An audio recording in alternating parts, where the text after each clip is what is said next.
Hello, dear guys. I welcome you in this channel Beyond State Service Exams. आज तक हमने बहुत सारे कंसेप्ट्स डिस्कस की है इस चैनल पे और नरेशन जो हमने उठाया है उसको हमने 8 लेक्चर्स हमने अपलोड की हुई है। तो आज हम 9th लेक्चर अपलोड कर रहे हैं जो कि इम्पेरेटिव सेंटेंसेस पे है। तो आप वीडियो को एंड तक देखिएगा तो you will see that you will learn something different, क्योंकि जो वो चीज़ें थे दे वर कॉमन, तो इसमें कन्फ्यूजन होता है। तो कैसे हम उस कन्फ्यूजन को क्लियर करेंगे, कैसे हम उस how to get rid out of from that confusion. तो today we will learn that, right. So dear guys, अगर हम बात करेंगे इम्पेरेटिव का मतलब हो गया लाजमी, जो चीज जरूरी है, लाजमी जो काम करनी है, जैसा कोई ऑर्डर है, जैसा कोई रिक्वेस्ट है, जैसा कोई एडवाइस है, तो ये सारी चीजें, तो इनको हम कैसे यूज में लेंगे वो सारी चीजें हम यहाँ पे डिस्कस करेंगे। तो मैंने इनको 5 सेंटेंसेस में डिवाइड किया है। 5 सेंटेंसेस से ही आपको पता चलेगा कि मूड ऑफ द सेंटेंस क्या है, mood off the reported speech क्या है। जैसा ही मूड होगा रिपोर्टेड स्पीच का, देखिए अगर हम देखेंगे सैड और सैड टू, वो कैसा चेंज होता है। सैड और said to changes according to mood of reported speech. जो आगे वाला हिस्सा है रिपोर्टेड स्पीच का, वो हम सेंटेंस में एक एक करके देखेंगे, वो अकॉर्डिंग टू दैट चेंज होता है। यानी रिपोर्टेड स्पीच में अगर लग रहा है हमें ये ऑर्डर है तो हम ऑर्डर्ड लिखेंगे, अगर हमें लग रहा है कि ये रिक्वेस्ट है तो हम रिक्वेस्टेड लिखेंगे, अगर हमें लग रहा है कि ये एडवाइस है तो हम एडवाइज्ड लिखेंगे। तो जो भी लगेगा तो हम अकॉर्डिंग टू दैट हम उसे ट्रांसलेट या चेंज करेंगे।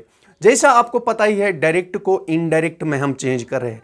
अगर हमने डायरेक्ट से फिर इनडायरेक्ट चेंज करना होगा या इनडायरेक्ट से डायरेक्ट चेंज करना हो, वो आप खुद कर सकते हो। यहां पे आपने ध्यान रखना है कि इंपेरेटिव सेंटेंसेस क्या है, तो कैसे हम सब्जेक्ट को निकालेंगे, कैसे हम तो यहां पे कंजक्शन के जगह हम प्रीपोजिशन टू यूज करते हैं, राइट। तो ये बात भी याद रखना। तो देखिए जैसे मैंने रिक्वेस्ट को रिक्वेस्टेड, एडवाइस को एडवाइस, और भी हम बहुत सारी चीजें, जैसे कभी रिपोर्टेड स्पीच में डू नॉट का मतलब है नहीं, यानी डोंट डू दिस। तो ये अगर हम बात करेंगे इसे कहते हैं मना करना। किसी चीज के लिए आप किसी को मना कर रहे हो तो तब हम डू नॉट को फॉरबैड में चेंज करेंगे। फॉरबैड का माना है मना करना। तो ऐसा, ठीक है। तो पहला सेंटेंस देखिएगा, ये हो गया इतना हो गया रिपोर्टिंग वर्ब। तो ये जो आगे वाला हो गया रिपोर्टेड स्पीच। जो नहीं, पहला सेंटेंस ऊपर वाला है, ये हो गया रिपोर्टिंग वर्ब, तो आगे वाला हो गया reported speech. The student said to the teacher. Students ने टीचर से कहा है, क्या कहा है, please allow him to come in. उसको आने दो। यानी प्लीज से हमें पता चलता है यहां पे स्टूडेंट्स है, यहां पे प्लीज है, तो प्लीज का मतलब हो गया मेहरबानी करके उसको आने दो। अलो हिम टू कम इन, उसको अलो करो आने के लिए, यानी इजाजत दो आने के लिए। तो क्या है, द स्टूडेंट्स क्या करेंगे, प्लीज जब आया इसका मतलब है वो रिक्वेस्ट करेंगे, यानी स्टूडेंट्स टीचर से क्या करेंगे, रिक्वेस्ट। द स्टूडेंट्स रिक्वेस्टेड, किसको रिक्वेस्ट किया, टीचर को। द टीचर, अब तो नहीं आएगा, सेड टू कट होता है, सेड टू के बदले रिक्वेस्टेड आया, ठीक है। क्या किया स्टूडेंट्स ने, द स्टूडेंट्स रिक्वेस्टेड, किसको रिक्वेस्ट किया, टीचर को, द टीचर। तो ये जो प्लीज है, मैंने बोला कामाओं के बदले हम क्या डालते हैं, तो जब यहां से रिक्वेस्ट पता चला तो अब प्लीज नहीं आएगा, अब प्लीज कुछ नहीं आएगा, क्योंकि यहां से पता चलता है कि उन्होंने रिक्वेस्ट एक बार जो माना निकला है सही ढंग में, तो अब जरूरी नहीं है ये प्लीज डालना। To allow him to come in, the students requested the teacher to allow him, किसके लिए, फिर यही रहेगा as such, to come in, right. हो गया ये एक सेंटेंस। यानी यहां से हमें पता चलता है जब प्लीज आ गया और टीचर था, टीचर एक मतलब एक बड़ी हस्ती होती है किन के सामने, स्टूडेंट्स के सामने। जब वो बड़ी हस्ती होते हैं तो उन टीचर को क्या किया जाता है, रिक्वेस्ट, अर्ज किया जाता है। जब अर्ज किया जाता है तो हम उसे रिक्वेस्टेड में चेंज करेंगे। तो यहां पे हमें पता चलता है इस वाले सेंटेंस से, जिसे हम रिपोर्टेड स्पीच कहते हैं, ये जो रिपोर्टेड स्पीच है, कि ये एक रिक्वेस्ट है। जब हमें पता चला ये एक रिक्वेस्ट है तो हमने यहां पे रिक्वेस्टेड लगाया, ठीक है। तो दूसरा sentence, the teacher said, teacher ने कहा gate out from the class. Rama से टीचर ने कहा है क्लास से निकल जाओ, यानी आप क्लास में मत रहो। किससे कहा, रामा से। किसने कहा, टीचर ने। The teacher said get out from the class, Rama. The teacher ordered, अब क्या किया टीचर ने, स्टूडेंट्स ने किया था रिक्वेस्ट, लेकिन टीचर्स थोड़ी रिक्वेस्ट करेगा, टीचर ने किया ऑर्डर। तो क्या किया, ऑर्डर। द टीचर ऑर्डर्ड, किसको किया, पहले हमने यहां से जो नाउन है हमने एंड पे लिखा था, लेकिन यहां पे हमने इसे पहले लाना है, वरना इसका माने ठीक से नहीं निकलेगा। यह आपने खुद दिमाग से सोचना है, नहीं तो आप गलत करोगे। ऐसा रूल्स मतलब आप रूल्स के पीछे मत भागो, सेंस के पीछे भागो। तो रूल्स भी जरूरी है, लेकिन सेंस निकलना चाहे। जब आपको लगेगा कि सेंस भी निकल रहा है सही से, तो ढंग से देखिए क्या है, द टीचर ऑर्डर्ड रामा, और रामा से किया ऑर्डर। तो फिर ये जो उसके बाद तो आएगा, जो मैंने कहा है कंजक्शन के बदले तो क्या, to get out from the class, to get out from the class. तो अब रामा तो नहीं आएगा, रामा क्योंकि हमने उसको पहले लाया है। तो ये चीजें आपने ध्यान में रखने हैं खुद ब खुद। तो यहां पे the mood off the sentence क्या था, ऑर्डर था, क्योंकि टीचर जो वो ऑर्डर ही कर सकता है। तो वहां पे आपको जब एग्जाम में आएगा तो बहुत सारे the teacher urged, the teacher advised, the teacher ordered जो होगा वो सही होगा, ठीक है। The mothers, third one, the mother said to her son work hard. Mummy order करती है, the mother said to her son work hard.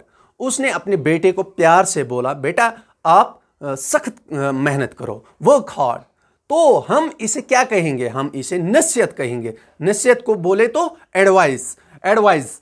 The mother advised, किसको की है, तो अब सेड टू चेंज हो गया एडवाइज्ड में, किसको की है, हर सन को।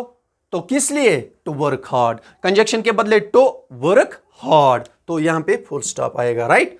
तो ये हो गया थर्ड सेंटेंस जो मैंने आपको दिखाया है। यानी मदर अपने बेटे को क्या कर रही है, एडवाइस, ठीक है। द टीचर, और एक सेंटेंस फोर्थ वाला, ये थर्ड था। The teacher said do not make noise students. Teacher students से कहता है, आप बच्चों आप शोर मत मचाओ। तो जब इसे इनडायरेक्ट में हम चेंज करें तो वो बच्चों से वहां पे मतलब पोलाइटली कह रहा है, बच्चों आप शोर मत मचाओ। जब पोलाइटली कोई कह रहा है तो उसका मतलब है वो मना कर रहा है। मना को हम फॉरबेड बोलते हैं, यानी डू नॉट जब आया तब फॉरबेड आएगा। द टीचर फॉरबेड, देखिए यहां पे थोड़ा बहुत आपने ध्यान रखना है। द टीचर सेड को हमने फॉरबेड में किया चेंज। जब एक बार फॉरबेड, मना, यानी नो, मना करना, इसमें नेगेटिवनेस आ गई है। जब नेगेटिवनेस एक बार आ गई है तो दूसरे बार आप डू नॉट नहीं लिख सकते हैं। इसीलिए द टीचर फॉरबेड द, किनको, ये वाला नाउन जो स्टूडेंट्स है इसको पहले लाना है, द स्टूडेंट्स। किस लिए फॉरबेड किया, टू मेक नॉइज मचाने के लिए। तो एक बार नेगेटिव जब आएगा तो बार बार नेगेटिवनेस नहीं आने, यानी फॉरबिड का मतलब ही है नॉट। फॉरबिड मतलब मना करना, वही हो गया डू नॉट, यानी डू नॉट का भी मतलब वही निकलता है, ठीक है। आप ऐसा मत कीजिए, हो गया डू नॉट डू दिस। तो फॉरबिड मतलब I forbid you for doing this. तो both are the same. Forbid का मतलब ही हो गया मना करना, तो इसलिए अब डू नॉट फिर से नहीं आएगा। The teacher forbid the students to make noise, ठीक है, तो आया यहाँ कामा मतलब मैक नॉइज, ये दो वर्ड्स, ठीक है। तो तीसरा, the beggar said to Kapil, the beggar said please give me something to eat. Beggar ने कपिल से कहा है कि मुझे खाने के लिए कुछ दे दो। जब बेगर, तो बेगर क्या करेगा, बेगिंग ही करेगा ना। तो the beggar said to the Kapil, the beggar said to के बदले बेगड, यानी उसने भीख मांगी। किसको मांगी, कपिल को। टू गिव, यहां पे मी आ गया, हम उसकी बात करेंगे, हम लिखेंगे गिव हिम, दो बार हो गए sorry, give him something to eat, उसको खाने के लिए कुछ दो। तो उसने, the beggar said to Kapil please give me something to eat, the beggar begged Kapil to give him something to eat. तो ये थे इंपेरेटिव सेंटेंसेस। जैसा हमने बहुत सारे सेंटेंसेस की है, तो पहले से हमने स्टार्ट किया है कि आज 9th था, अब भी 2 लेक्चर्स है, वो भी हम आगे देंगे। होप दैट आपको वीडियो अच्छा लगा होगा। अगर आप चैनल पे नए हो तो सब्सक्राइब कीजिएगा और वीडियो को जितना हो सके उतना शेयर कीजिए। Thank you, have a nice day.